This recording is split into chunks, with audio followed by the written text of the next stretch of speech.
सभी बोर्ड विद्यार्थियों को मेरा नमस्कार। कैसे चल रही भाई आप लोगों की तैयारी?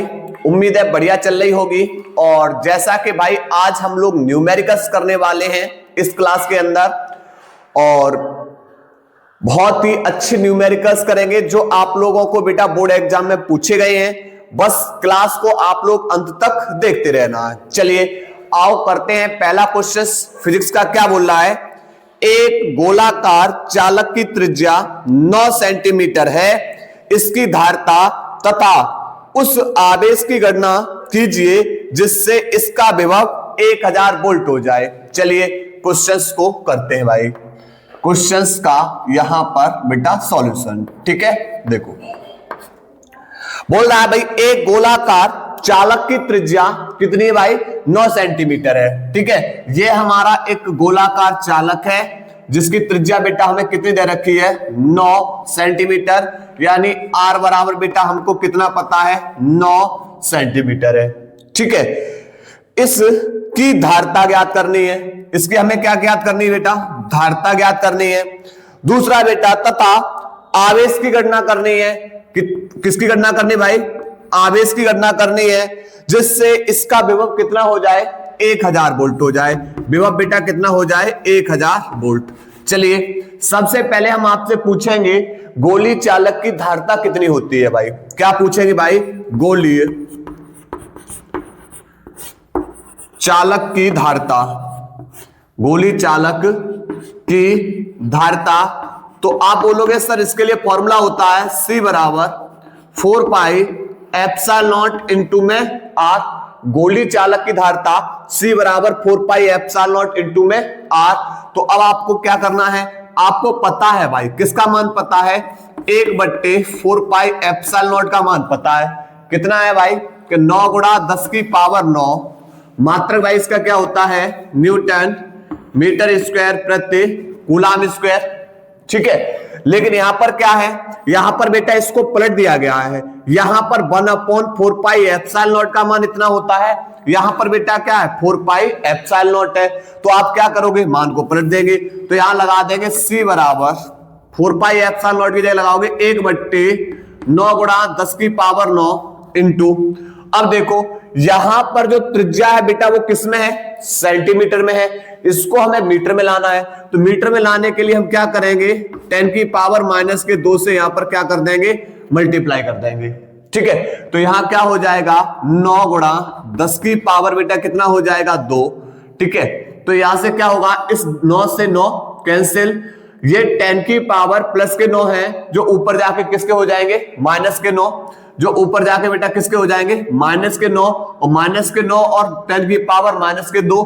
तो यहां पर हो जाएगा 10 की पावर -11, ठीक है। ये बेटा हो जाएगा धारिता का मात्रक फैराड, ठीक है। अब आपसे पूछा क्या गया है? आपने धारिता निकाल ली। अब आपसे पूछा गया है बेटा आवेश। तो आवेश Q बराबर क्या होता है? Q बराबर होता है C इंटू में B। आवेश Q बराबर क्या होता है? C इंटू में B। अच्छा C का मान कितना निकाला आपने? 10 की पावर -11। और B का मान कितना है? B का मान है बेटा 1000 वोल्ट। तो 1000 वोल्ट को लिख लो 10 की पावर 3। तो यहां से कितना हो जाएगा? तो 11 में से कितने गए? 3 गए, तो बचेंगे -8 कूलम। ये बेटा हमने क्या निकाल लिया? आवेश को निकाल लिया है। चलिए इस क्वेश्चन का आप लोग स्क्रीनशॉट लीजिए। इसके बाद भाई अगला प्रश्न बेटा क्या दे रखा है? क्वेश्चन बोल रहा है दिए गए परिपथ में A व B बिंदुओं के बीच तुल्य धारिता ज्ञात कीजिए। ये क्वेश्चन बेटा आप लोगों का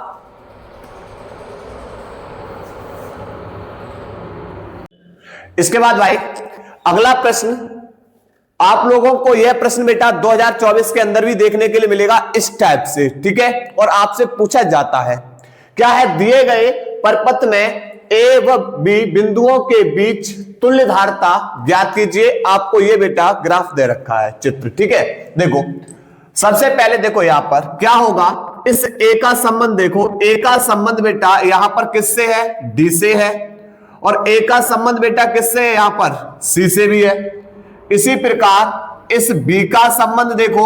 B का संबंध बेटा किससे है? C से है। और B का D से है। और एक संबंध देखो बेटा यहां से C और D के बीच में, मतलब यहां पर बेटा हम अगर इधर C रख दें और इधर बेटा हम किसको रख दें D, तो इसके बीच में एक संधारित्र है भाई, इसके बीच में एक संधारित्र कुछ इस तरीके से मिलेगा। ये बिंदु बेटा C है और ये बिंदु हमने बेटा क्या ले लिया, D ले लिया। कितना माइक्रोफैरेड है बेटा, ये 8 माइक्रोफैरेड है। अब क्या होगा, इधर मैं बिंदु A रख दूं तो A का बेटा एक संधारित्र जुड़ा हुआ है D से, तो A का बेटा एक संधारित्र बेटा किससे जुड़ा हुआ है, D से, ये हमने जोड़ दिया। इसी प्रकार A का बेटा एक संधारित्र जुड़ा हुआ है किससे, C से, तो हमने बेटा C से जोड़ दिया एक संधारित्र को कुछ इस तरीके से, ठीक है। ये बिंदु A हो गया। इसी प्रकार यहां पर B का एक संधारित्र जुड़ा हुआ है C से, B को हम इधर रख दे रहे हैं, तो B का एक संधारित्र जुड़ा हुआ है बेटा C से, और B का संबंध बेटा किससे, D से, तो B और D के बीच में एक संधारित्र है, ठीक है। कुछ इस तरीके से बेटा आप लोगों के सामने ये चित्र है। अब देखो यहां पर क्या है, ये बेटा आपको 3 माइक्रोफैरेड है, ये भी 3 माइक्रोफैरेड है, ठीक है। उसके बाद बेटा यहां पर ये 6 माइक्रोफैरेड, ये भी 6 माइक्रोफैरेड, ठीक। अब समझो यहां पर बेटा ये हमारा बन गया परपथ। अगर बेटा ये व्हीटस्टोन सेतु की अवस्था को बेटा संतुष्ट कर रहा है, तो यहां पर इस 8 माइक्रोफैरेड यानी CD वाले इस भुजा के अंदर बेटा आवेश नहीं प्रवाहित होंगे।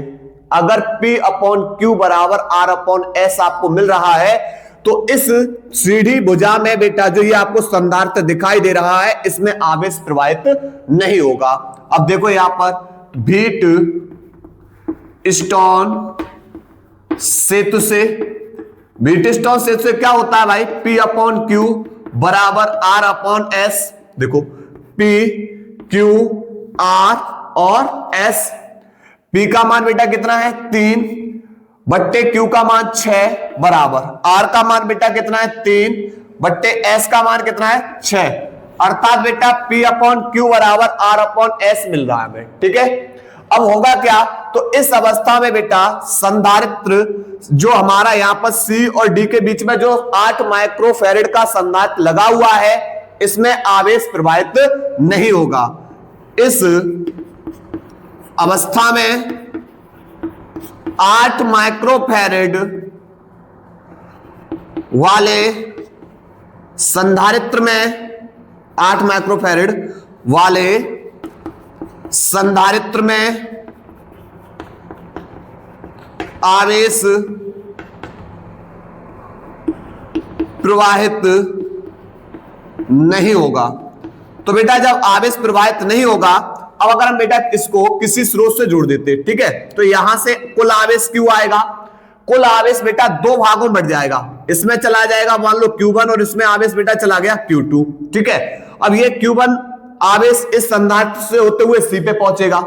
अब चूंकि बेटा यहां पर व्हीटस्टोन सेतु की बेटा संतुलन अवस्था में ये परपथ है, तो यहां पर इस वाले संधारित्र में आवेश प्रवाहित नहीं होगा, तो वो आवेश बेटा किधर चला जाएगा, वही Q1 आवेश C से B की ओर चला जाएगा, ठीक है। तो यहां पर इसी प्रकार इसमें बेटा Q2 आवेश प्रवाहित हो रहा है और इसमें भी बेटा Q2। अब समझो, जब बेटा आपको क्या मिले, आवेश समान मिले, जब आपको क्या मिले, आवेश समान, तो मैंने बताया आवेश समान है तो कौन सा क्रम हो जाएगा, आवेश समान है तो भैया हमारा श्रेणी क्रम हो जाएगा, और अगर विभव समान है तो कौन सा क्रम हो जाएगा भाई, समांतर। तो आप लिखोगे 3 माइक्रोफैरेड व 3 माइक्रोफैरेड व 6 माइक्रोफैरेड में Q1 आवेश प्रवाहित हो रहा है, Q1 आवेश प्रवाहित हो रहा है। अतः ये किस क्रम में भाई, श्रेणी क्रम में जुड़े हैं, श्रेणी क्रम में है। और श्रेणी क्रम में है भाई, तो फॉर्मूला क्या लग जाएगा, फॉर्मूला लगा देंगे, फॉर्मूला हो जाएगा भाई यहां से 1/C1 बराबर 1/C1 प्लस 1/C2।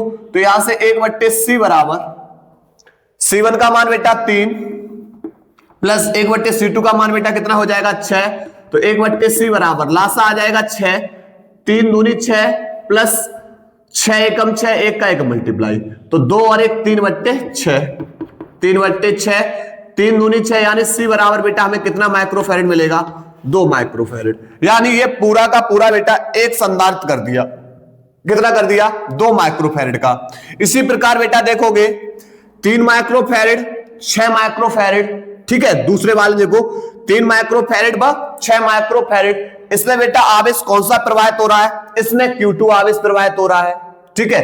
तो यहां पर नीचे वाले बाम लिखेंगे बेटा, क्या लिखेंगे, 3 माइक्रोफैरेड व 6 माइक्रोफैरेड, ठीक है, इन दोनों में कौन सा आवेश प्रवाहित हो रहा है, Q2 आवेश, और Q2 आवेश प्रवाहित हो रहा है, तो बेटा इसकी भी धारिता कितनी निकलेगी, इसकी भी धारिता बेटा आपको निकलेगी 2 माइक्रोफैरेड, ठीक है।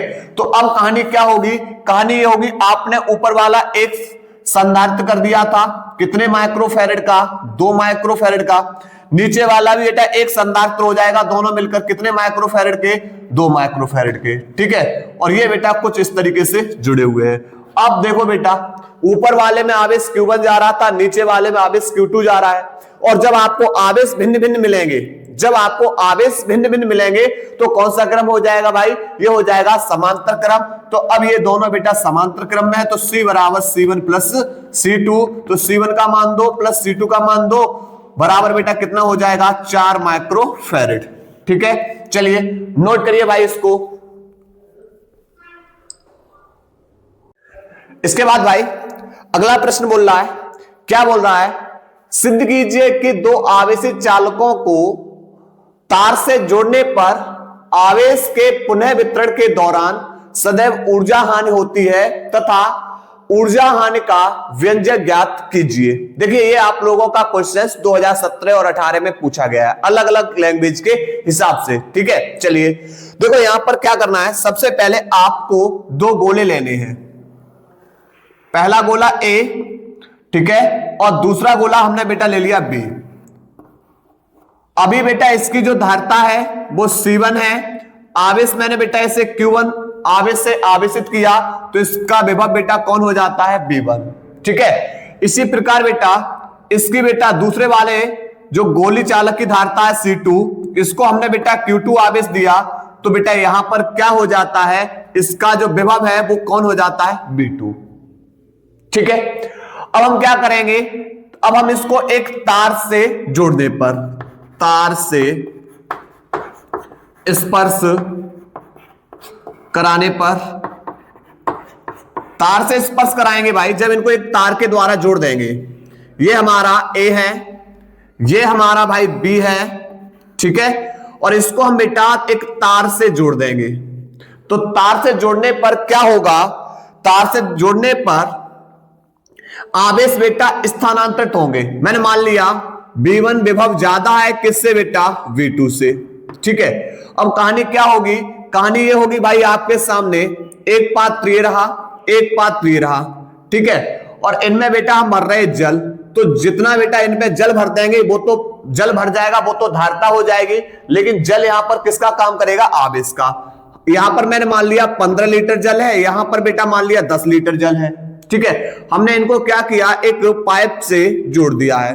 तो आप बोलोगे सर पानी का प्रवाह होना शुरू हो जाएगा जिधर कम जल है उधर, ठीक है, और कब तक जाएगा बेटा, जब तक बेटा दोनों ओर पानी कैसा ना हो जाए, बराबर ना हो जाए, दोनों ओर पानी कैसा ना हो जाए, बराबर ना हो जाए, ठीक है। तो यहां पर कहानी क्या हुई कि भैया यहां से आवेश प्रवाहित होंगे, कब तक स्थानांतरित होंगे, जब तक दोनों के विभव बेटा कैसे ना हो जाए, बराबर ना हो जाए, ठीक है। ये चीज को ध्यान रखना है। अब मैंने मान लिया बेटा इसकी धारिता इसकी धारिता C1 है, आवेश इस पर बेटा कौन है, Q1, इसकी धारिता C2 है और आवेश बेटा कौन है, Q2, और दोनों का विभव बेटा क्या है, B है। अब आपको करना क्या है, सबसे पहले ये देखो कि तार से संयोजन से पूर्व ऊर्जा कितनी थी और संयोजन के पश्चात ऊर्जा कितनी है, ठीक है। संयोजन के पूर्व ऊर्जा मैंने मान लिया 10 जूल थी और जोड़ने के पश्चात बेटा ऊर्जा बेटा 8 जूल रह गई। तो आप बोलोगे कितने की हानि आई, तो आप बोलोगे सर 2 की हानि आई, ठीक है। चलिए तो आप पहले क्या निकालोगे, पहले निकालोगे संयोजन से पूर्व ऊर्जा,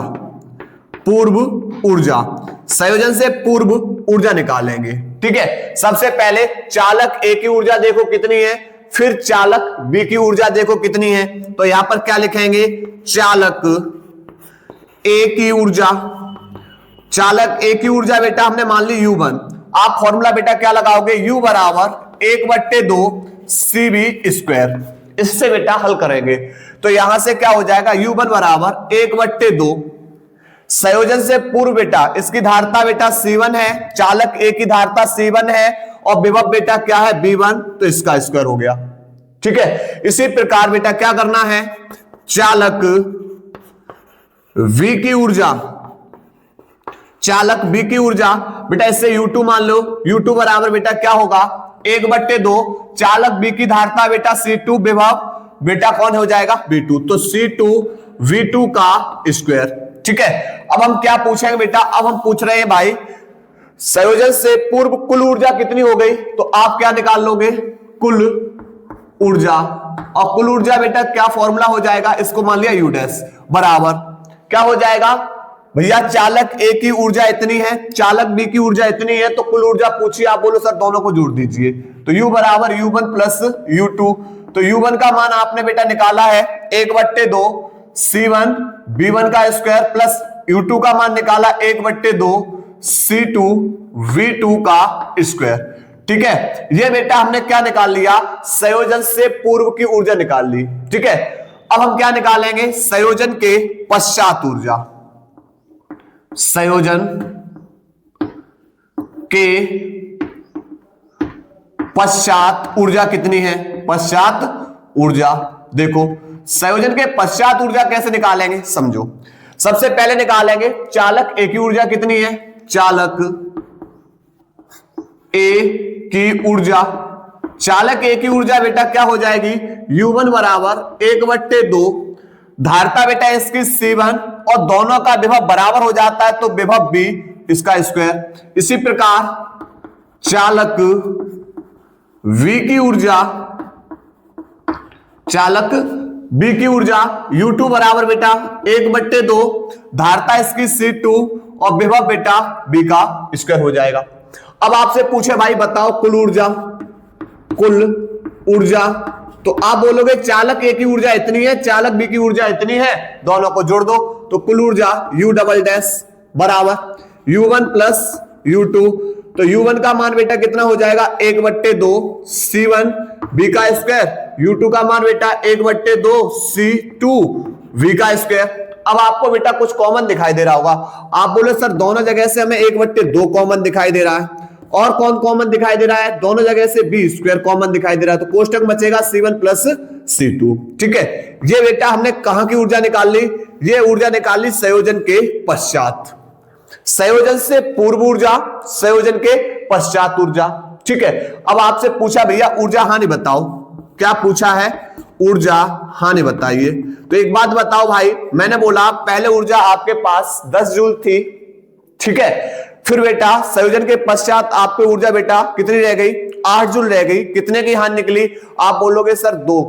कैसे निकाला, ज्यादा ऊर्जा में से बेटा कम ऊर्जा को घटा दिया, तो पहले बेटा ज्यादा ऊर्जा यानी कुल ऊर्जा हानि निकालनी है, U dash U delta U बराबर संयोजन से पूर्व ऊर्जा में से घटा दो बेटा संयोजन के पश्चात की ऊर्जा को।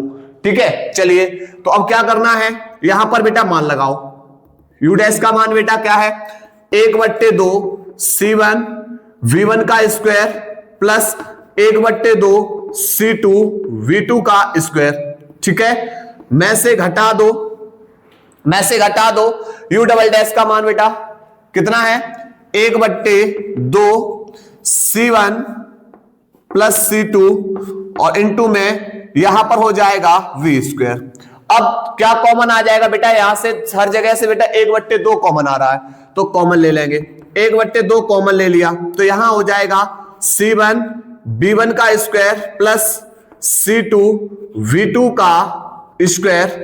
ठीक है, माइनस, अब देखो यहां पर बेटा 1/2 C1 प्लस C2, अब यहां बेटा क्या है B हमारा कौन है, उभयनिष्ठ विभव है, B हमारा कौन है भाई, उभयनिष्ठ विभव है, तो उभयनिष्ठ विभव के लिए फॉर्मूला क्या लगाओगे बेटा, C1 B1 plus C2 B2 बट्टे C1 प्लस C2 और बेटा इसके ऊपर स्क्वायर है तो हमने भी बेटा क्या लगा दिया, स्क्वायर लगा दिया, हमने भी क्या लगा दिया, स्क्वायर लगा दिया।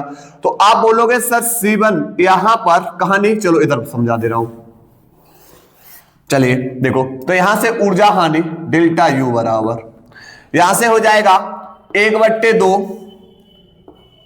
कोष्टक के अंदर बेटा C1 B1 का स्क्वायर प्लस C2 V2 का स्क्वायर माइनस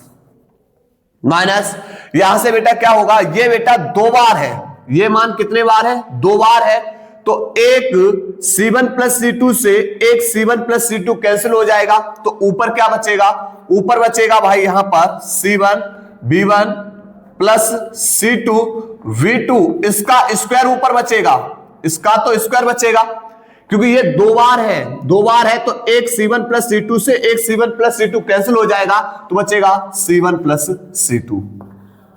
अब कहानी क्या करनी है, बट्टे 1, ये तो भिन्न हो गई, अब इसका मल्टीप्लाई बेटा इसमें कर दो, C1 प्लस C2 का मल्टीप्लाई इसमें कर दो, तो यहां से बेटा क्या निकलेगी, ऊर्जा हानि डेल्टा U बराबर 1/2, यहां से बेटा क्या हो जाएगा, यहां से हो जाएगा C1 प्लस C2 का मल्टीप्लाई कर रहे बेटा C1 B1 का स्क्वायर प्लस C2 V2 का स्क्वायर और माइनस यहां पर है C1 B1 का B1 प्लस C2 V2 इसका स्क्वायर और बट्टे बेटा C1 प्लस C2। चलिए पहले यहां तक बेटा नोट कर लो, मैं इधर का रफ करके तब इसको हल करता हूं आगे।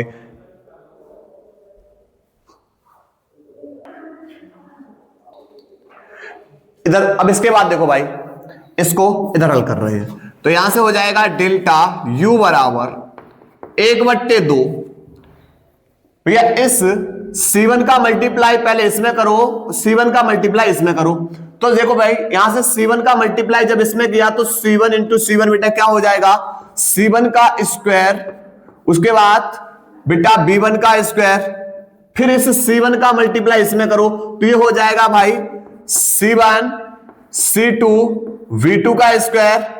अब बेटा इस C2 का मल्टीप्लाई इसमें करो तो ये हो जाएगा C1 C2 B1 का स्क्वायर, फिर बेटा इस C2 का मल्टीप्लाई बेटा इसमें करो तो ये हो जाएगा C2 का स्क्वायर V2 का स्क्वायर, ठीक है, एक कोष्टक के अंदर, माइनस बेटा ये देखो यहां पर C1 B1 plus C2 B2 का होल स्क्वायर, तो यहां पर आप क्या करोगे बेटा, यहां पर ये क्या है A प्लस B का होल स्क्वायर, तो आप बेटा इसको हल करोगे तो होगा C1 का स्क्वायर B1 का स्क्वायर प्लस C2 का स्क्वायर V2 का स्क्वायर प्लस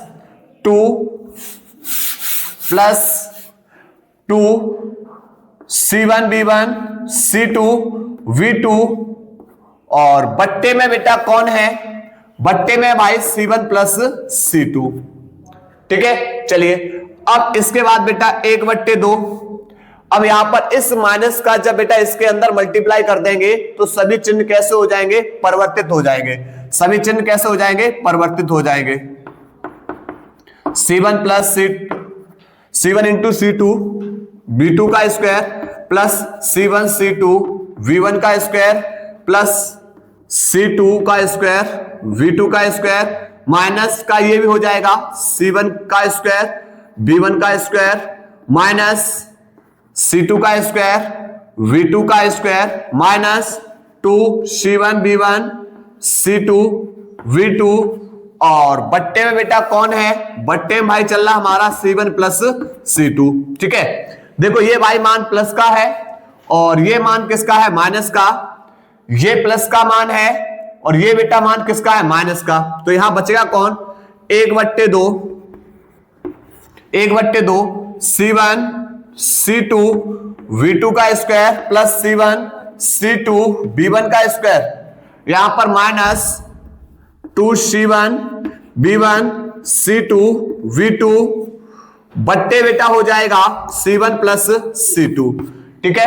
अब कॉमन क्या आ जाएगा, देखो यहां से C1 C2 C1 C2 C1 और C2 हर जगह से कॉमन आ रहा है, तो 1/2 C1 C2 कॉमन आ जाएगा, अंदर बचेगा B2 का स्क्वायर प्लस B1 का स्क्वायर माइनस 2B1 B2 और बट्टे C1 प्लस C2।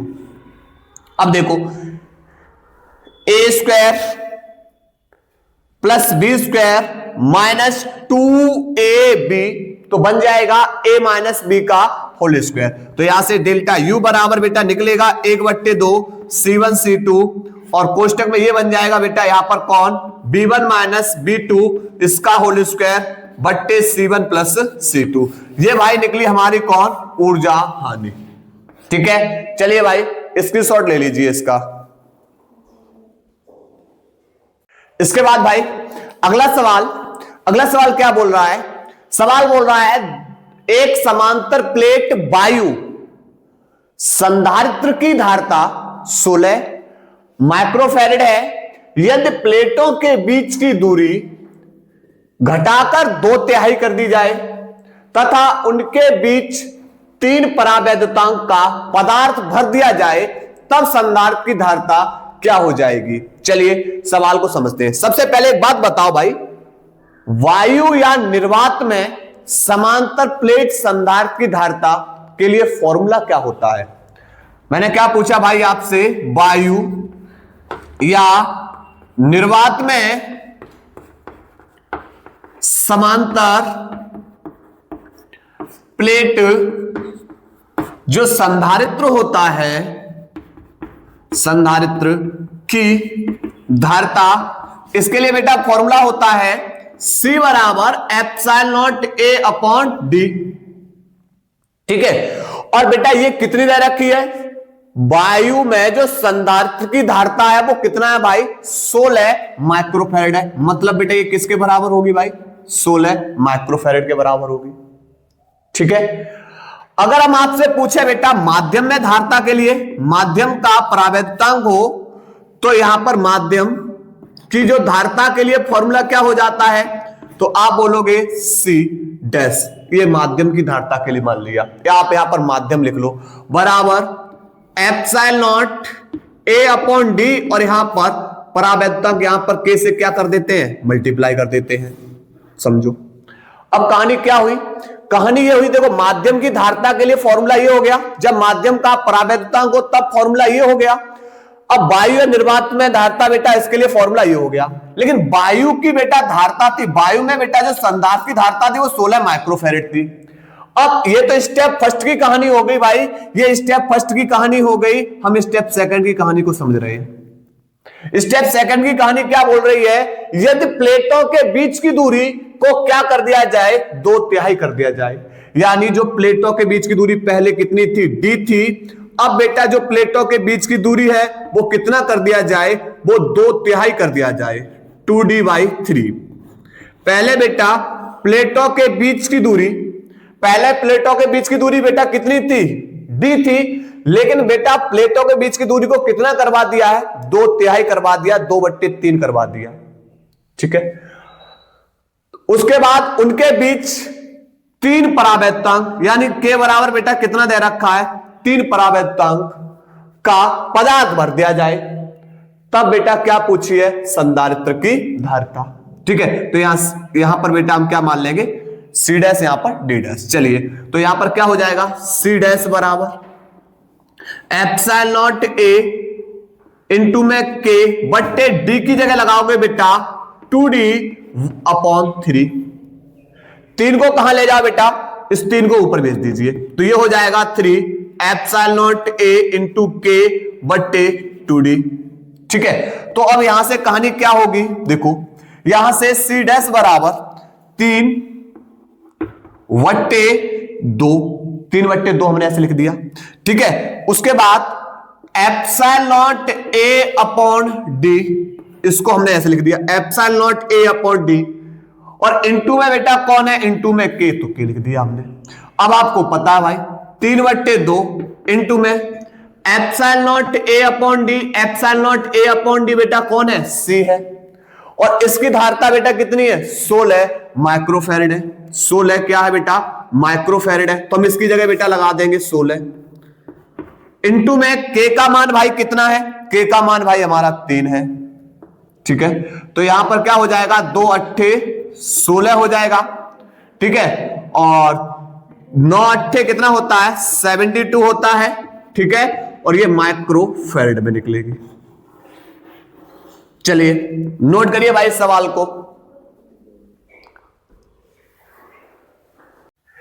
इसके बाद भाई अगला सवाल क्या बोल रहा है, अगला सवाल बोल रहा है भाई एक समान वायु संधारित्र की धारिता 2 माइक्रोफैरेड है जब प्लेटों के बीच की दूरी की 3/4 मोटाई की के परावैद्युतांक की प्लेट रखी जाती है, तब संधारित्र की धारिता 4 माइक्रोफैरेड हो जाती है। के का मान ज्ञात कीजिए जहां प्लेटों का तथा परावैद्युतांक प्लेट का क्षेत्रफल कैसा है, समान है, ठीक है। देखो सबसे पहले मैं आपसे पूछेंगे वायु या निर्वात में समांतर प्लेट संधारित्र की धारिता, तो आप बोलोगे कि सर वायु या निर्वात में जो भाई समांतर प्लेट संधारित्र की धारिता होती है, समांतर प्लेट संधारित्र की जो धारिता होती है भाई वो होती है C बराबर epsilon not A upon D वायु या निर्वात में, ठीक है। लेकिन बेटा जब प्लेटों के बीच परावैद्युत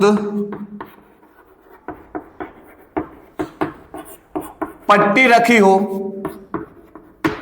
तब संधारित्र की धारिता बेटा कितनी होती है, संधारित्र की धारिता C डैश, इसको बेटा आपने मान लिया C डैश बराबर एप्सिलॉन नॉट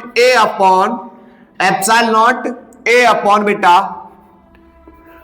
D माइनस के T plus T upon K, ठीक है। ध्यान रखना जब परावैद्युतांक की पट्टी रखी है तब संधारित्र की धारिता ये होगी, वायु या निर्वात बेटा संधारित्र की धारिता बेटा ये होती है, ठीक है। लेकिन यहां पर क्वेश्चन बोल दिया है कि जो प्लेटों के बीच की दूरी है, जब प्लेटों के बीच की जो दूरी है उसका बेटा कितना 3/4 मोटाई की बेटा क्या है तथा के परावैद्युतांक प्लेट रखी हुई है। मतलब जो मोटाई है बेटा यहां पर जो परावैद्युतांक की जो पट्टी की मोटाई है वो प्लेटों के बीच की दूरी की बेटा कितनी है, 3/4 है। प्लेटों के बीच की दूरी D है, इसकी 3/4 है। और परावैद्युतांक बेटा कौन दे रखा है, के। चलो लगाएंगे यहां से, तो यहां से हो जाएगा भाई C डैश बराबर एप्सिलॉन नॉट A बट्टे D माइनस T की जगह बेटा लगाएंगे 3D बट्टे 4 प्लस T की जगह बेटा लगाएंगे 3D बट्टे 4 और बट्टे में बेटा कौन है यहां पर, के, ठीक है।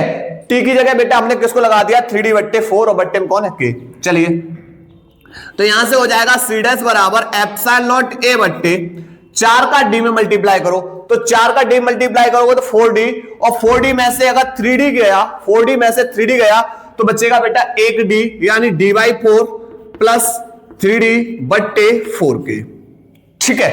तो अब यहां से क्या होगा, अब कहानी थोड़ी सी बेटा यहां से होगी कि C डैश बराबर नीचे से बेटा लासा ले लेंगे, तो यहां हो जाएगा एप्सिलॉन नॉट A बट्टे नीचे बेटा लासा आ जाएगा, कितना आ जाएगा, चलो इधर इसको इधर कर दे रहा हूं,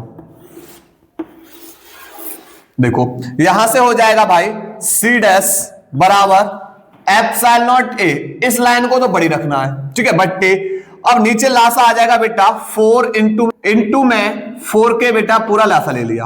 अब देखो इसका बेटा जब भाग करें तो यहां से देखो यहां 4 से 4 कैंसिल हो जाएगा, बचेगा कौन 4K का बेटा D मल्टीप्लाई, तो 4KD प्लस 4K से 4K कैंसिल, बचेगा कौन 4 का बेटा 3D मल्टीप्लाई करो तो 4 3 12D हो जाएगा, ठीक है। चलिए तो यहां से कहानी बेटा अब इसको बना दे रहे हैं समीकरण 1 और इसको बना दे रहे हैं समीकरण नंबर 2, और क्या कर दे रहे हैं समीकरण 2 का भाग 1 में कर दो चाहे 1 का भाग 2 में कर दो, ठीक है। चलो यहां लिख देंगे समीकरण 1/2, जब भाग करोगे तो LHS में भाग और RHS में, तो इसकी LHS में बेटा C में भाग कर देंगे C डैश का बराबर। अब RHS में बेटा कौन है, एप्सिलॉन नॉट A बट्टे D वट्टे एप्सिलॉन नॉट A वट्टे यहां पर बेटा कौन है 4KD, उसके बाद प्लस 12D बट्टे 4 चौक 16K। ठीक है, ध्यान रखना है। अब क्या होगा, बाहर का बाहर मल्टीप्लाई करोगे और अंदर का अंदर मल्टीप्लाई करोगे। ठीक है, अब सुनो यहां पर C क्या है बेटा, ये वायु या निर्वात में जो धारता है संधारित्र की बेटा वो कितनी दे रखी है आपको, 2। सवाल के अंदर कितना दे रखा है, 2 दे रखा है। ठीक है, और आपको जब बेटा यहां पर टी मोटाई भी पट्टी रखी हुई है और माध्यम का परावर्तन K है, तब संधारित्र की धारता बेटा आपको कितनी दे रखी है, बट्टे में 4 लगा देंगे। ठीक है, अब सुनो इससे बेटा हम डायरेक्ट यहां पर काट दे रहे हैं, क्योंकि बेटा ये वाली चीज बाहर का बाहर मल्टीप्लाई करोगे अंदर का अंदर मल्टीप्लाई करोगे, तो हमने इससे हमने डायरेक्ट काट दिया और इसको कहां करेंगे बेटा, ऊपर भेज देंगे। तो ये हो जाएगा बराबर 4KD प्लस 12D वट्टे 16K, और इनके बट्टे में बेटा कौन रहेगा, इसके बट्टे में बेटा यहां पर कौन है, यहां पर बेटा ये कौन है भाई, D है, तो बट्टे में हमारा D रहेगा। ठीक है, इसको हमने कहां भेज दिया, ऊपर। अब क्या होगा, अब कहानी ये होगी कि बेटा यहां से D कॉमन ले लेंगे, यहां से किसको कॉमन ले लेंगे, D, और K को बेटा कहां ले आएंगे, नीचे ले आएंगे। तो यहां से हो जाएगा 2/4 बराबर, ऊपर से बेटा D कॉमन ले लिया तो यहां पर बचेगा 4K प्लस 12 बट्टे 16K, और यहां पर बेटा क्या होगा 16K और इंटू में कौन है D, तो D से D यहां पर भी क्या हो जाएगा, कैंसिल हो गया। ठीक है, इस 16K को नीचे ले आए और ऊपर से बेटा हमने किसको ले लिया था, D कॉमन। तो अब यहां पर क्या होगा, अब तो बेटा यहां पर 2 एकम 2, 2 दूनी 4 और क्रॉस मल्टीप्लाई, 2 का ऐसे मल्टीप्लाई कर दो तो 2 चौकू बेटा कितना हो जाएगा 8K प्लस 12 दूनी 24 बराबर यहां पर बेटा होगा 16K, 8K ये प्लस के हैं, दूसरी ओर जाके किसके हो जाएंगे, माइनस के हो जाएंगे, तो 16K माइनस के 8K बराबर 24। ठीक है, तो यहां पर बेटा 8K बराबर बेटा कितना बचेगा 24, तो 8 दिया 24 के बराबर बेटा कितना निकलेगा यहां पर 3। ठीक है, चलिए भाई इसकी शॉर्ट ले लीजिए इसका। इसके बाद बेटा अगला प्रश्न क्या बोल रहा है भाई, एक आवेशित संधारित्र को बैटरी से अलग कर दिया जाता है यदि संधारित्र की प्लेटों के बीच एक के परावैद्युतांक का स्लैब प्रवेश कराया जाता है, तो निम्नलिखित में क्या परिवर्तन होगा। पहला क्वेश्चन भैया वैद्युत क्षेत्र में क्या परिवर्तन हो जाएगा, दूसरा स्थिर वैद्युत ऊर्जा में, और तीसरा बेटा विभवांतर में। आपसे क्या पूछा है भाई, क्या क्या परिवर्तन होंगे। पहली घटना समझो, यहां पर पहले कहानी ये थी कि भैया ये हमारी जो प्लेटें थी ना, ये प्लेटें बेटा किससे जुड़ी हुई थी, एक बैटरी से जुड़ी हुई थी कुछ इस तरीके से। तो एक बात बताओ, जब बैटरी से जुड़ी हुई थी तो बेटा इस प्लेट पे चार्ज कैसा होगा, प्लस होगा, और इस प्लेट पे चार्ज कैसा होगा, माइनस होगा। ठीक है, तब हम आपसे पूछेंगे कि भैया इसके बीच में वैद्युत क्षेत्र की तीव्रता कितनी होगी, तो आप बोलोगे कि सर विपरीत प्रकार की प्लेटों के बीच जो वैद्युत क्षेत्र की तीव्रता होती है वो E बराबर सिग्मा अपॉन एप्सिलॉन नॉट होती है। E बराबर सिग्मा अपॉन एप्सिलॉन नॉट, विपरीत प्रकार की प्लेटों के बीच वैद्युत क्षेत्र की तीव्रता। तो यहां पर क्या है, जब आवेशित संधारित्र को बैटरी से क्या कर दिया जाता है, अलग। लेकिन अभी तो बेटा जब संधारित्र की प्लेट है, जब संधारित्र की प्लेट किससे जुड़ी है, प्लेट है बैटरी से जुड़ी हुई है, बैटरी से जुड़ी है, तब बेटा यहां पर क्या होगा, तब वैद्युत क्षेत्र की तीव्रता, वैद्युत क्षेत्र की तीव्रता भाई कितना होती है, तब होती है बेटा E बराबर सिग्मा अपॉन एप्सिलॉन नॉट।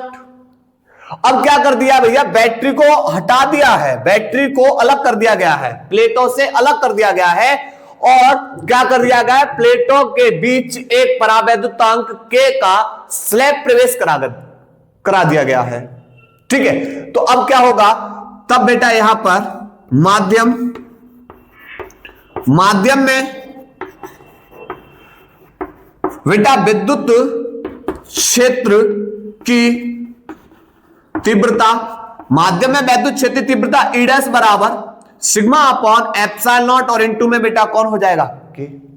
लेकिन आपको पता है यहां पर ये क्या है भाई, सिग्मा अपॉन एप्सिलॉन नॉट, ये बराबर किसके, E के, तो E डैश बराबर हो जाएगा E अपॉन K।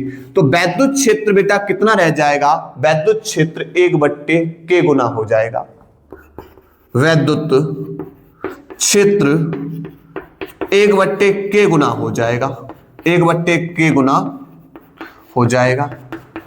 ठीक है, दूसरा स्टेप बेटा समझो, दूसरा है भाई स्थिर वैद्युत ऊर्जा। तो देखो प्रारंभ में बेटा जब ये बैटरी से जुड़ी है, बैटरी से, हम यहां बेटा लिख रहा हूं, बैटरी से जब बेटा स्पर्श है, ये समांतर प्लेट संधारित्र की जो प्लेटें हैं बैटरी से स्पर्श है, तब बेटा स्थित ऊर्जा थी 1/2 Q² अपॉन C, क्योंकि भैया प्लेटों के बीच में आवेश है। ठीक है, प्लेटों क्या कर रहे हैं, आवेशित कर रहे हैं। तो अब क्या होगा, बैटरी को अलग हटा दिया, तो यहां पर क्या होगा,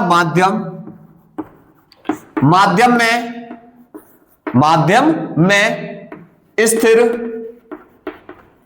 वैद्युत ऊर्जा, आप बोले सर U डैश बराबर 1/2 Q² अपॉन C, और माध्यम का परावैद्युतांक है तो इसके से गुणा कर दिया हमने। ठीक है, तो यहां पर जरा देखो 1/2 इंटू में बेटा Q² अपॉन C बराबर किसके, U के, तो U बराबर हो U डैश बराबर हो जाएगा, ये तो U बन गया बट्टे में K। अब बताओ स्थिर वैद्युत ऊर्जा भी कितनी रह जाएगी, 1/K गुना रह जाएगी। तो यहां पर स्थिर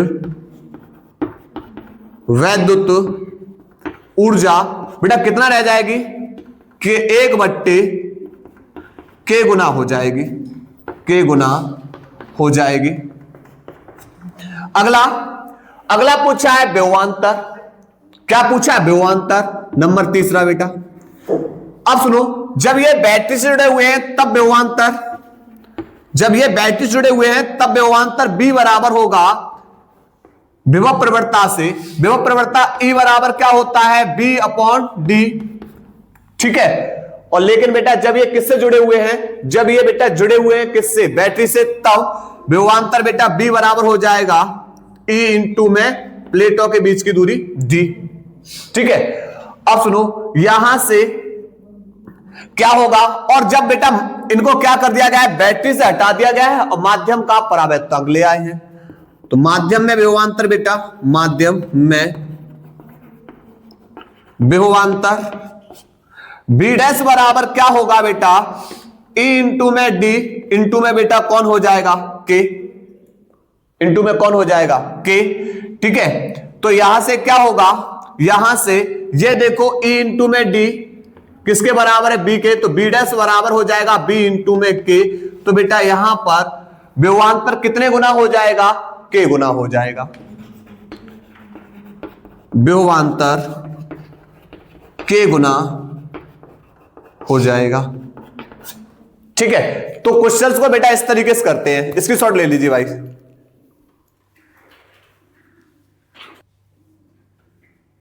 इसके बाद बेटा अगला क्वेश्चन है, अगला क्वेश्चन बोल रहा है हाइड्रोजन परमाणु में इलेक्ट्रॉन नाभिक के चारों ओर प्रति सेकंड 6 गुणा 10 की पावर 15 चक्कर लगाता है, वृत्तीय पथ के किसी बिंदु पर धारा का मान क्या होगा। चलिए देखो ये क्वेश्चन समझो, यहां पर क्या है, हाइड्रोजन परमाणु में इलेक्ट्रॉन, बेटा कौन है, इलेक्ट्रॉन। मैं आपसे पूछना चाहेंगे एक इलेक्ट्रॉन पे कितना आवेश होता है, आप बोलोगे 1.6 गुणा 10 की पावर -19 कूलम।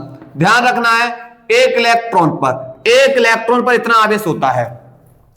प्रति सेकंड 6 गुणा 10 की पावर 15 चक्कर। बेटा चक्रों की संख्या n बराबर बेटा कितना है 6 गुणा 10 की पावर 15। ये क्या है चक्कर लगाता है।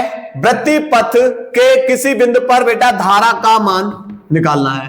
तो बेटा धारा I बराबर बेटा फॉर्मूला क्या होगा Q अपॉन T। समझो यहां पर जब कोई कण r त्रिज्या के वृत्ताकार पथ पर b वेग से क्या कर रहा है चक्कर लगाता है, तो चक्कर लगाने में जो लगा समय उसका क्या कहलाता है आवर्तकाल कहलाता है। ध्यान रखना यहां पर जो बेटा वो आवर्तकाल वाला, ध्यान रखना क्या बताया जब कोई कण वृत्ताकार पथ पे चक्कर लगाता है तो चक्कर लगाने में बेटा लगा समय वह क्या बन जाता उसका आवर्तकाल। ठीक है, और आवर्तकाल को बेटा टी से लिखेंगे और टी बराबर बेटा आवर्तकाल किसके व्युत्क्रमानुपाती होता है 1 अपॉन आवृत्ति। ठीक है, तो I बराबर Q का मान बेटा कितना है 1.6 इंटू 10 की पावर माइनस के 19 बट्टे T का मान बेटा लगाएंगे T की जगह लगाएंगे 1 अपॉन n।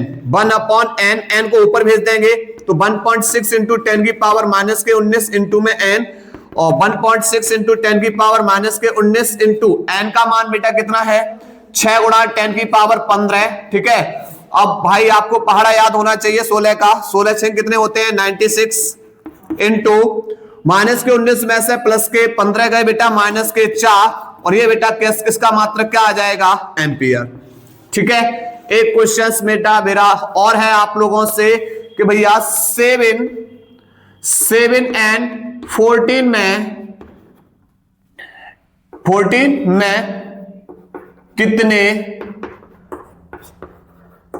आवेश होंगे, कितना आवेश होगा, कितना आवेश कूलाम में होगा, कूलाम में होगा।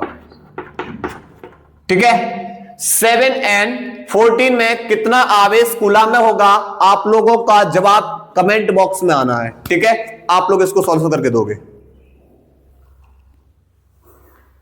इसके बाद बेटा अगला प्रश्न है, बोल रहा है किसी तार का प्रतिरोध R है, यदि इसे मूल लंबाई के n गुना खींचा जाता है तो खींचे गए नए तार का प्रतिरोध क्या होगा। चलिए भाई एक संबंध निकालते हैं कि भैया प्रतिरोध का उसकी लंबाई से क्या संबंध होता है।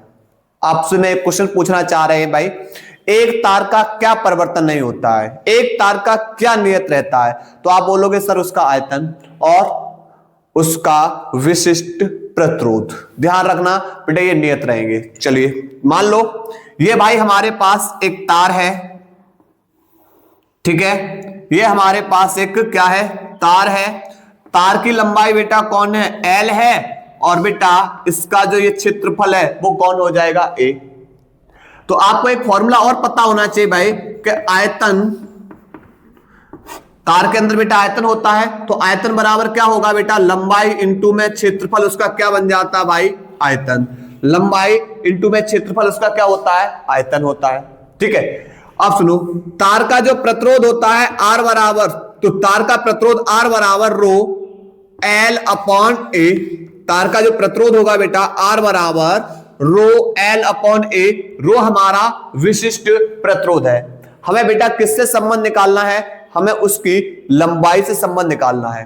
तो मैंने बोला एक तार का कौन नियत रहता है, उसका आयतन नियत रहता है। आपको बेटा इस प्रतिरोध का लंबाई से संबंध बताना है। आप क्या करिए इस क्षेत्रफल को बेटा आयतन बना लीजिए और इसको क्या कर दीजिए नियत। तो आप बोलोगे सर हमें क्षेत्रफल को आयतन बनाने के लिए L की कमी खल रही है। मैंने बोला L से मल्टीप्लाई कर दो नीचे। तो जब आप बेटा नीचे L से मल्टीप्लाई करोगे तो ऊपर भी आप बेटा किससे मल्टीप्लाई कर दोगे L से मल्टीप्लाई कर दोगे। तो यहां से R बराबर हो जाएगा रो L का L मल्टीप्लाई L स्क्वायर बट्टे A इंटू L बेटा इसका आयतन बन जाएगा B। अब आपसे मैं पूछेगा बेटा एक तार का कौन कौन नियत है रहता है बेटा, तो यहां पर B भी नियत होगा और रो भी कैसा होगा नियत होगा। तो फिर बेटा यहां पर R बराबर होगा L स्क्वायर के, तो R बराबर नहीं होगा बेटा समानुपाती होगा बेटा किसके L स्क्वायर के। ठीक है, ध्यान रखना है। प्रतिरोध उसकी लंबाई के वर्ग के कैसा है भाई, समानुपाती है। ये आप लोग संबंध को ध्यान रखना है, क्वेश्चंस आप लोगों से पूछा जाता है। ठीक है, कभी कभार बेटा इसके मान दे रखे होते हैं। यहां पर बेटा ये क्वेश्चंस आपसे 2 से 3 बार रिपीट क्वेश्चंस है कभी, और ये सिद्ध करने के लिए भी पूछ लेता है कभी कभार। ठीक है, देखो पहले तार, जो पहले तार का बेटा प्रतिरोध था, पहले जो तार का प्रतिरोध था, तार का प्रतिरोध था, मैंने बेटा मान लिया R1 बराबर पहले तार का प्रतिरोध बेटा कितना था R, ठीक है, तथा लंबाई उस समय बेटा तार की जो लंबाई थी बेटा वो लंबाई L1 बराबर कितनी थी L। अब क्या कर दिया गया है, अब क्या कर दिया गया है कि इसे मूल लंबाई के n गुना खींचा जाता है। मतलब इसकी लंबाई को बेटा कितना गुना कर दिया गया है, n गुना कर दिया गया है। यानी अब जो लंबाई L2 बराबर है बेटा कितनी कर दी गई है, पहले की लंबाई का n गुना। तो आप बेटा n से मल्टीप्लाई कर दो, n से क्या कर दिया हमने मल्टीप्लाई। तो अब हमसे क्या पूछा भाई, प्रतिरोध पूछा है। नए तार का क्या पूछा भाई, प्रतिरोध पूछा है। देखिए फॉर्मूला बेटा सीधा बनाएंगे, R1 बट्टे R2 बराबर L1 का स्क्वायर बट्टे L2 का स्क्वायर। ठीक है, चलिए तो आपको बेटा R1 का मान पता है R बट्टे R2 का मान आपको निकालना है, नया तार का प्रतिरोध आपको निकालना है। L1 का मान बेटा L स्क्वायर है बट्टे L2 का मान बेटा कितना है N, L पर इसके ऊपर स्क्वायर है, 2 बार लिख दो। तो यहां पर क्या होगा, यहां से L स्क्वायर से ये L और ये L कैंसिल हो जाएगी, यहां पर कुछ नहीं, कितना बचेगा, 1 बचेगा। तो R2 का 1 मल्टीप्लाई बराबर यहां पर n की पावर 1, यहां पर n की पावर 1, ये हो जाएगा n स्क्वायर, और इस n स्क्वायर का बेटा R में मल्टीप्लाई कर देंगे। आपसे बेटा ये सिद्ध करने के लिए भी कभी कभार पूछ लेता है, ध्यान रखना, क्वेश्चंस को नोट करिएगा। इसके बाद बेटा अगला क्वेश्चन बोल रहा है भाई, एक तार का प्रतिरोध 8 ओम है, इसे दोगुनी लंबाई तक खींचा जाता है, तार का नया प्रतिरोध ज्ञात कीजिए। देखो भैया पहले तार को प्रतिरोध कितना, तो कि भैया पहले तार का प्रतिरोध कितना था 8 ओम, तो प्रारंभ में बेटा R1 बराबर बेटा कितना था 8 ओम। तो उस समय बेटा लंबाई होगी बेटा, वो मैंने मान ली बेटा कितनी है L थी, उस समय लंबाई बेटा कितनी होगी L होगी। जब प्रतिरोध बेटा कितना था, पहले तार का प्रतिरोध 8 ओम था, मान लिया ये तार है और इसका प्रतिरोध 8 ओम है, तो इसकी लंबाई L1 है। अब इसे बेटा कितना, इसे क्या कर दिया जाता है, इसकी लंबाई को 2 गुना कर दिया जाता है, यानी बेटा L2 बराबर बेटा लंबाई प्रारंभिक लंबाई का बेटा कितना गुना कर दिया जाता है, 2 गुना। तो अब आपसे पूछा है बेटा तब नए तार का प्रतिरोध क्या होगा, फॉर्मूला क्या है आपके पास बेटा, R1 बट्टे R2 बराबर L1 का स्क्वायर बट्टे L2 का स्क्वायर। R1 का मान बेटा कितना है 8 बट्टे R2 का मान निकालना है बराबर L1 का मान कितना है L स्क्वायर है, तो 2 बार बट्टे L2 का स्क्वायर, तो L2 का मान बेटा कितना है 2L, कितने बार लिख दो, 2 बार। तो L से दोनों L बेटा कैंसिल, तो ये कितना हो जाएगा 2 दूनी 4। ठीक है, तो यहां पर R2 बराबर और 4 का बेटा 8 मल्टीप्लाई कर दोगे तो 8 से कितना हो जाएगा 32। तो बेटा प्रतिरोध बेटा कितने गुना हो जाएगा, 32 गुना हो जाएगा। ठीक है, स्क्रीनशॉट ले लीजिए भाई इसका। इसके बाद बेटा अगला क्वेश्चन महत्वपूर्ण क्वेश्चन, सेम मान, कम से कम बेटा 3 से 4 बार ये क्वेश्चन रिपीट हो चुका है। ठीक है, क्वेश्चन क्या है, बोल रहा है भाई एक ही धातु के 3 तारों की लंबाई तथा द्रव्यमानों का अनुपात क्रमशः 3:2:1 तथा 1:2:3 है। इन तारों के प्रतिरोधों का अनुपात ज्ञात कीजिए। देखो भैया यहां पर सबसे पहले क्या है, आपसे बोल रहा है लंबाई का अनुपात L1 अनुपात L2 अनुपात L3 बेटा कितना है आपको 3:2:1। उसके बाद फिर द्रव्यमानों का अनुपात M1 अनुपात M2 अनुपात M3 बेटा कितना है 1:2:3 है। पूछा गया है प्रतिरोधों का अनुपात, पूछा गया भाई प्रतिरोधों का अनुपात। एक बात बताओ भाई, आपको फॉर्मूला पता होगा कि भैया प्रतिरोध R बराबर होता है रो L अपॉन ए। R बराबर रो L अपॉन ए। भैया लंबाई तक तो कहानी बढ़िया मिली, उसके बाद बेटा क्षेत्रफल की तो कहानी नहीं हमें पता है, ठीक है, क्षेत्रफल की कहानी नहीं पता बेटा, हमें क्या पता है, लेकिन घनत्व बराबर जरूर पता है कि भैया घनत्व बराबर द्रव्यमान वट्टे आयतन। घनत्व बराबर क्या होता है, द्रव्यमान बट्टे आयतन। अगर हम तार को क्या बना लें, जो इसके बेटा क्षेत्रफल, अगर लंबाइयां दे रखी है, इसके क्षेत्रफल को हम आयतन बना लें, तो हम यहां से बेटा क्या निकाल सकते हैं, द्रव्यमान को भी निकाल सकते हैं। तो यहां से क्या होगा बेटा, हम नीचे L से मल्टीप्लाई कर दें, आप बोलोगे सर ये तो B बन गया, आयतन बन गया, और नीचे L से मल्टीप्लाई किया बेटा, आप ऊपर भी L से मल्टीप्लाई कर दो। तो यहां पर क्या हो जाएगा, R बराबर हो जाएगा रो L का L मल्टीप्लाई L स्क्वायर बट्टे A इंटू L, बेटा ये क्या बन जाएगा V। तो यहां पर हमें क्या निकालना, आयतन B को निकाल लेना है। तो B बराबर बेटा क्या हो जाएगा, आयतन को घनत्व की जगह, घनत्व को आयतन की जगह, द्रव्यमान और बट्टे घनत्व। आयतन बराबर बेटा क्या हो जाएगा, द्रव्यमान बट्टे घनत्व। तो यहां पर क्या फॉर्मूला बेटा लगा देंगे, R बराबर रो L स्क्वायर बट्टे B की जगह M अपॉन D, बेटा D को ऊपर भेज दीजिए। तो R बराबर बेटा रो D L स्क्वायर और बट्टे में M। चलिए अब कहानी समझते बेटा, इस फॉर्मूले से हम पूरा इस सवाल को सॉल्यूशन करेंगे। देखो यहां पर बेटा R1 अनुपात R2 अनुपात R3 बराबर रो D, लंबाई बेटा L1 का स्क्वायर बट्टे यहां पर द्रव्यमान M1 अनुपात रो D L2 का स्क्वायर बट्टे M2 अनुपात रो D L स्क्वायर वो L3 का स्क्वायर बट्टे M3। ठीक है, अब आपने बेटा एक अनुपात पढ़ा होगा, रेशियो जानते होगे आप बेटा, अगर कहीं लिखा होगा 4:6:2, आप देखोगे एक संख्या से कट रहे तो इसे काट सकते हैं, 2 से कट रहे हैं, देखो यहां पर 2 दूनी 4, 2 तिये 6 और 2 एकम 2, तो 3:2:1। तो यहां पर देखो rho into D, rho into D, rho into D से सब बेटा कट रहे हैं, तो इसको हटा दो। तो यहां पर बेटा आपको क्या मिलेगा, आपको मिलेगा L1 का स्क्वायर बट्टे M1 इसी अनुपात L2 का स्क्वायर बट्टे M2 अनुपात L3 का स्क्वायर बट्टे M3। ये घटना तभी करनी है बेटा जब एक ही संख्या से कट रहे हो बेटा, समान डिजिट से कट रहे हो। ठीक है, अब लगा दो भाई यहां से L1 का मान बेटा, L1 का मान है 3 का स्क्वायर बट्टे M1 का मान बेटा 1 अनुपात L2 का मान बेटा 2 का स्क्वायर बट्टे M2 का मान बेटा 2 अनुपात L3 का मान बेटा कितना 1 बट्टे M3 का मान बेटा कितना है 3। ठीक है, अब देखो 3 का स्क्वायर 9 रेशियो बेटा 2 दूनी 4/2 रेशियो बेटा 1/3 2 दूनी 4। तो यहां से बेटा क्या होगा 9 अनुपात 2 अनुपात 1/3। हमें बेटा नीचे से 3 को हटाना है, आप पूरे बेटा किससे मल्टीप्लाई कर दो 3 से मल्टीप्लाई। तो यहां से क्या होगा 9 × 3 अनुपात 2 × 3 अनुपात 1/3 इंटू में 3। तो यहां से क्या हो जाएगा 3 से 3 कैंसिल हो जाएगा, 9 तिया 27 अनुपात 3 दूनी 6 अनुपात 1। ये बेटा आपसे क्वेश्चंस वेरी इंपॉर्टेंट है, पूछा गया है, नोट कर लीजिए भाई इसको।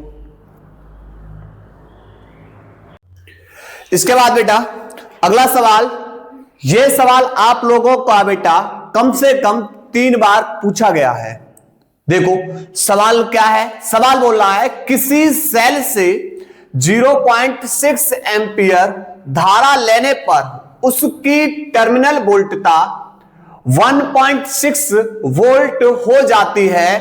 0.8 एंपियर धारा लेने पर टर्मिनल वोल्टता 1.3 वोल्ट हो जाती है। सेल का विद्युत वाहक बल तथा सेल का आंतरिक प्रतिरोध ज्ञात कीजिए। देखो बात आ रही है भाई आपके सामने कि एक फॉर्मूला बेटा E बराबर होता है B प्लस के I इंटू में स्मॉल r, और एक होता है E बराबर B माइनस के I इंटू में स्मॉल r। हम ये फॉर्मूला बेटा कब लगाएंगे, देखो जब यहां पर बेटा क्या किया जाएगा, सेल को आवेशित किया जाएगा, सेल को क्या किया जाएगा, आवेशित किया जाएगा। सेल को आवेशित करने का मतलब सेल धारा ले रहा है, सेल के अंदर धारा प्रवाहित की जाती है। सेल को आवेशित करने का मतलब यह हुआ भाई कि यहां पर सेल में धारा प्रवाहित की जाती है, धारा प्रवाहित हो रही हो, तब बेटा फॉर्मूला क्या लगाओगे, धारा प्रवाहित हो रही होगी, फॉर्मूला E बराबर B माइनस के I2R।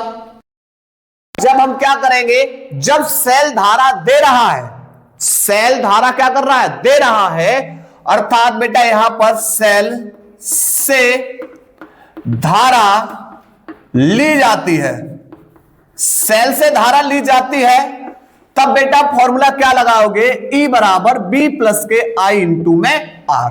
और स्मॉल r यहां पर क्या है बेटा, स्मॉल r यहां आंतरिक प्रतिरोध है, ठीक है, स्मॉल r यहां पर क्या है, आंतरिक प्रतिरोध, और V क्या है हमारा टर्मिनल विभवांतर है, और I हमारी क्या है, धारा, और E हमारा सेल का विद्युत भागबल। जरा इस क्वेश्चन के अंदर देखिए कि भैया सेल से धारा ली जाती है या सेल धारा ले रहा है।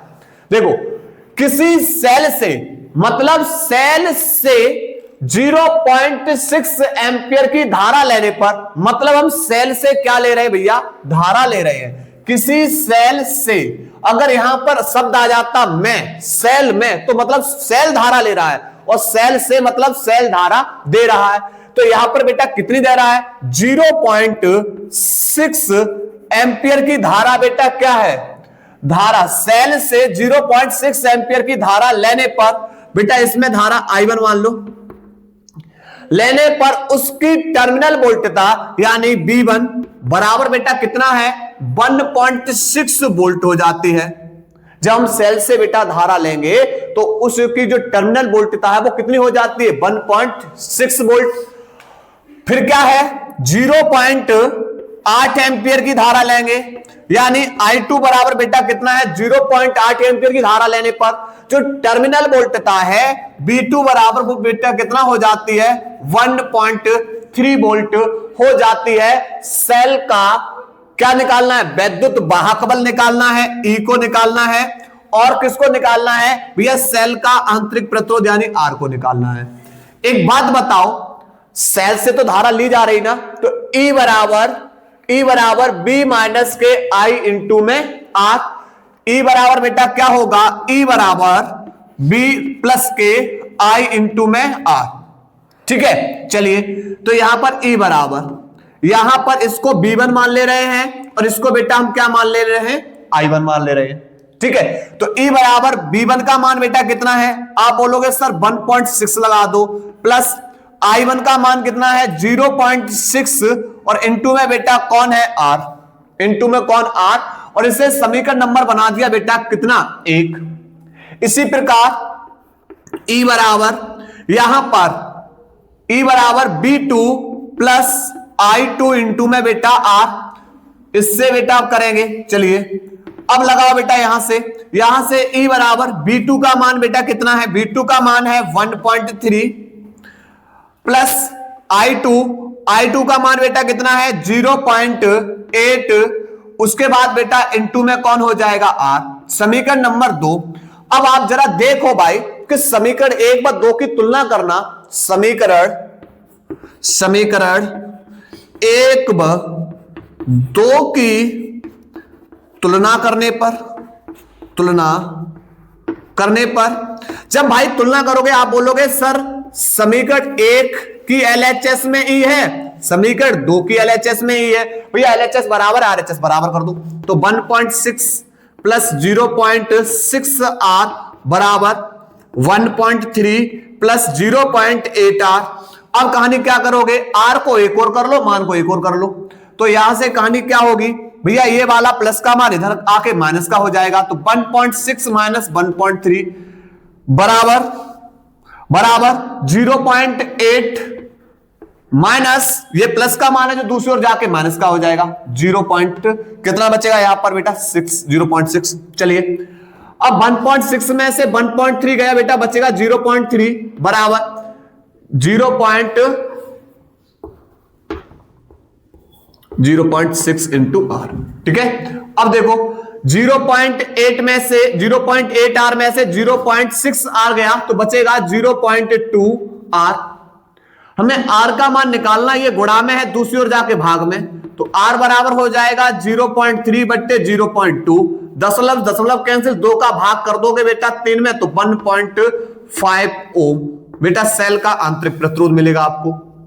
ठीक है, अब आपको क्या निकालना है, सेल का आंतरिक प्रतिरोध। इस आर का मान चाहे समीकरण 1 में लगा दो चाहे समीकरण 2 में लगा दो, आपको ई का मान मिल जाएगा। तो आर का मान समीकरण 1 में रखने पर, 1 में रखने पर रख दो भाई, ई बराबर 1.6 प्लस 0.6 इंटू में आर है, आर की जगह बेटा 1.5, तो यहां हो जाएगा 1.6 प्लस 15 छिक्के बेटा कितना होता है 90।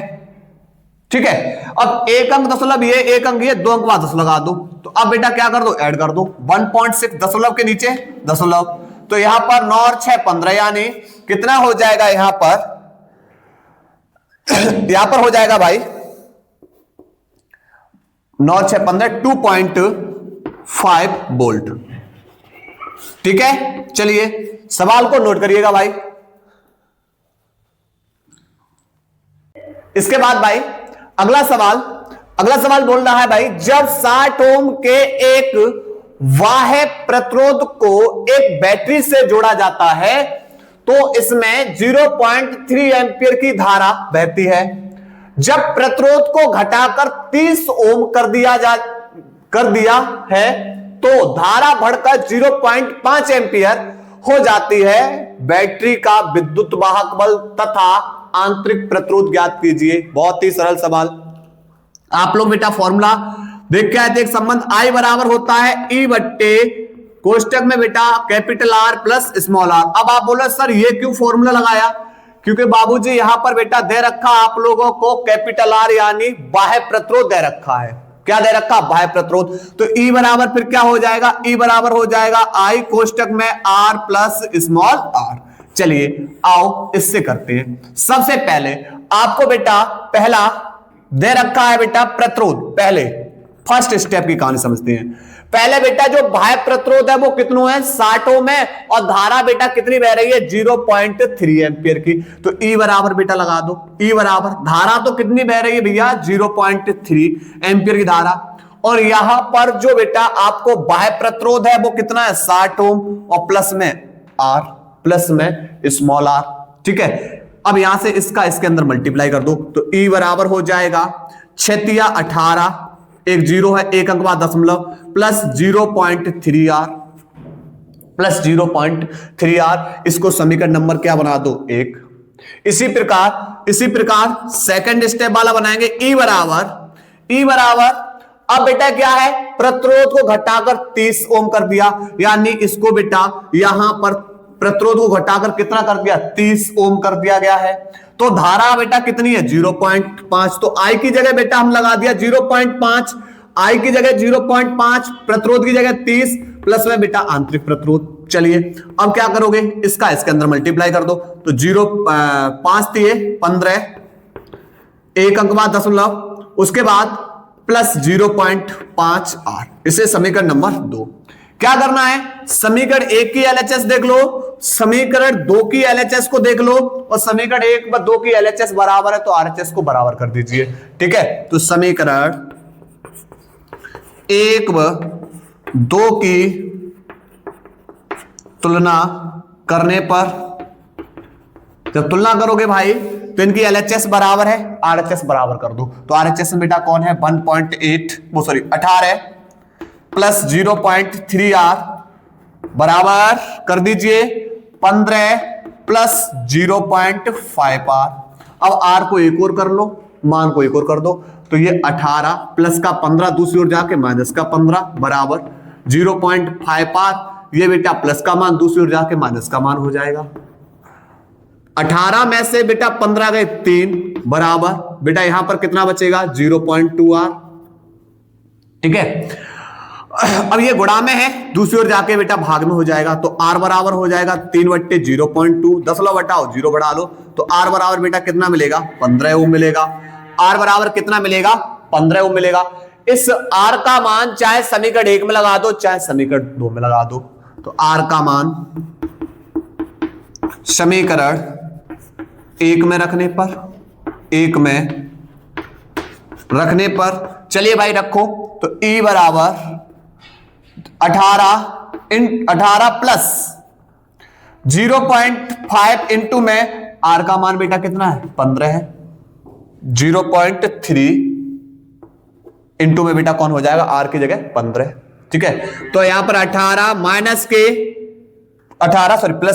प्लस के और 15 दिया बेटा 45, 4.5, 18 4 22 पॉइंट कितना होगा बेटा 5। विद्युत वाहक बल का मात्रक बेटा क्या हो जाएगा वोल्ट हो जाएगा, ठीक है। नोट करिए भाई इस सवाल को।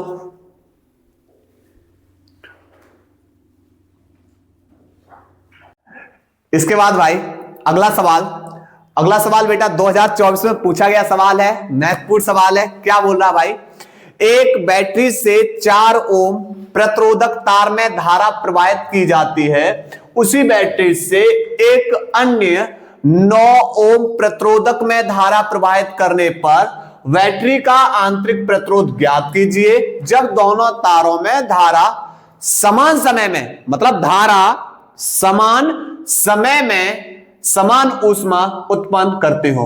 देखिए यहां पर क्या होगा भैया, यहां पर आपको 2 प्रतिरोध दे रखे हैं, एक R1 दे रखा है और दूसरा बेटा R2 दे रखा है। एक तो 4 ओम है और दूसरा बेटा कितना है 9 ओम है, ठीक है। आपको बेटा आंतरिक प्रतिरोध ज्ञात करना है। सबसे पहले एक बात बताओ, आपको पता होना चाहिए कि भैया धारा I बराबर क्या होता है, I बराबर होगा बेटा E upon capital R into में स्मॉल r, यही होगा बेटा फॉर्मूला, ध्यान रखना। तो यहां से बेटा हम फॉर्मूले को अब बनाएंगे, ठीक है। यहीं से बेटा हम क्या करेंगे फॉर्मूले को बनाएंगे। कैसे, आप बोलोगे सर I1 बराबर हम लिख सकते हैं E बट्टे R1 प्लस R, ठीक है। इसे समीकरण इसी प्रकार हम I2 बराबर लिख सकते हैं E बट्टे R2 प्लस स्मॉल r, क्योंकि भैया हमें आंतरिक प्रतिरोध निकालना है, हमें क्या निकालना है आंतरिक प्रतिरोध निकालना है। और यहां पर क्या है, यहां पर एक ही बैटरी की कहानी है, तो दोनों का विद्युत वाहक बल बेटा कैसा होगा इक्वल होगा, दोनों का विद्युत वाहक बल ई रहेगा, क्योंकि भैया एक ही बैटरी से 4 ओम को प्रतिरोध में धारा, फिर बेटा 22 से क्या कर दोगे हुआ है 9 ओम को क्या कर दिया गया, एक प्रतिरोध को जोड़ दिया गया है। अब सुनो, अब यहीं पे क्वेश्चन क्या बोल रहा है भाई, यहां पे बोल रहा है जब दोनों तारों में जो धारा है, दोनों तारों में हम जो धारा प्रवाहित कर रहे हैं वह समान समय में समान ऊष्मा उत्पन्न करती हैं। तो एक चीज बताओ, ऊष्मा का फॉर्मूला क्या होता है, ऊष्मा H बराबर होता है I square R into T. H बराबर बेटा क्या होता है I स्क्वायर R इंटू में टी, और क्या होता है बेटा ऊष्मा का formula V square upon R into T. और कौन सा फॉर्मूला होता है, और बेटा यहां पर होता है BIT, ठीक है। तो यहां पर समय की बात कर रहे हैं, आपको प्रतिरोध है और धारा है, तो इस फॉर्मूले का उपयोग करेंगे। तो यहां पर बेटा H1 बराबर किसके बेटा H2 के, दोनों तारों की जो ऊष्मा है वो कैसी है भैया बराबर है, ठीक है।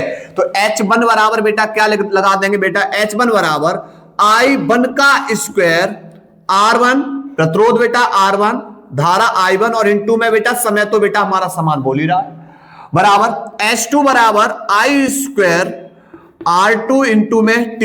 अब आप क्या करोगे, बोलो सर T से तो T कैंसिल कर दो, ठीक है। अब I1 का मान उठाओ बेटा, I1 का मान जो है वो यहां पर पुट करो, तो I1 की जगह लगाओगे बेटा, I1 की जगह लगाओगे E बट्टे R1 प्लस R, और इसके ऊपर बेटा क्या है स्क्वायर है, और इनटू में बेटा कौन है R1 बराबर I2 का मान E बट्टे R2 प्लस R, इसका स्क्वायर और इनटू में बेटा कौन है, इनटू में बेटा कौन है R2, ठीक है। अब कहानी क्या होगी, अब कहानी ये होगी भाई कि यहां से ये 2 बार है, तो E बट्टे R1 प्लस R, ठीक है एक बार, और इनटू में E बट्टे R1 प्लस R, और इनटू में बेटा कौन है R1 बराबर बेटा यहां पर E बट्टे R2 प्लस R स्क्वायर है, 2 बार लगाओ, स्क्वायर है बेटा कितने बार, 2 बार, और इनटू में बेटा R2। अब कहानी क्या होगी, कहानी होगी बेटा जे देखो E से सब E कैंसिल हो जाएंगे, ठीक है। तो यहां पर बचेगा R1 बट्टे नीचे बेटा यहां पर क्या हो जाएगा, इसका होल स्क्वायर हो जाएगा, R1 प्लस R इसका क्या हो जाएगा, होल स्क्वायर हो जाएगा, बराबर यहां पर बेटा कौन होगा, R2 बट्टे यहां पर देखो R2 प्लस R और इसका क्या हो जाएगा, होल स्क्वायर, ठीक है। अब क्या कर दो बेटा, क्रॉस मल्टीप्लाई, क्रॉस मल्टीप्लाई करोगे तो R1 का ऐसे मल्टीप्लाई कर दो, तो R1 इंटू में R2 प्लस R इसका होल स्क्वायर बराबर बेटा इसका ऐसा मल्टीप्लाई कर दो, तो ये हो जाएगा R2 का मल्टीप्लाई करेंगे R1 प्लस R इसका होल स्क्वायर। चलिए मान लगा दो भाई, इसके इनके क्या लगा दीजिए, मान लगा दीजिए। R1 का मान कितना है भाई, 4 है, इंटू में R2 का मान कितना है, 9 प्लस R इसका स्क्वायर बराबर बेटा R2 का मान कितना है, R2 का मान 9 और R1 का मान कितना है बेटा 4 प्लस R का मान कितना है बेटा R, तो निकालना ही है स्क्वायर। इसके बाद बेटा यहां पर a प्लस बी का होल स्क्वायर और ये भी बेटा क्या a प्लस बी का होल स्क्वायर, तो यहां से हो जाएगा भाई 4 इंटू कोष्टक में बेटा 9 का वर्ग 81 plus R square plus 2 into में 9 इंटू में R बराबर 9 कोष्टक में 4 का वर्ग बेटा 16 plus R square plus 2 into में 4 इंटू R, 4 इंटू में R, ठीक है। देखिए 4 का ऐसे मल्टीप्लाई करेंगे, 4 एकम 4 और 4 अट्ठे 32 प्लस यहां से बेटा 4 का ऐसे मल्टीप्लाई करो 4 R स्क्वायर प्लस 9 दूनी 18 चौक 72 R बराबर 16 निम्मा बेटा 144 प्लस 9 का R में R स्क्वायर में मल्टीप्लाई तो 9 R स्क्वायर प्लस 4 दूनी 8 नेम 72 R। देखो ये प्लस का है, जो दूसरी ओर जाकर किसका हो जाएगा, माइनस का, तो भैया ये कट जाएगा, ठीक है। अब एक काम करिए, R स्क्वायर को एक और मान को एक और कर लीजिए, तो 324 माइनस के बेटा 144 बराबर 9 R स्क्वायर में से घटा दो 4 R स्क्वायर को, ठीक है। तो यहां पर बेटा बचेगा 180 बराबर 5 R स्क्वायर, 5 से बेटा कट जाएगा 5 एकम 5 5 एकम 5 5 दिए 15 बचेगा 3 और 5 6 30 यानी 36 बराबर R स्क्वायर, स्क्वायर हटा हुआ इस पे अंडर रूट आ जाएगा और ये बेटा कितने का वर्गमूल होगा बेटा 6 का, यानी R बराबर मिलेगा आपको 6 ओम, ठीक है। नोट करिए भाई इसको।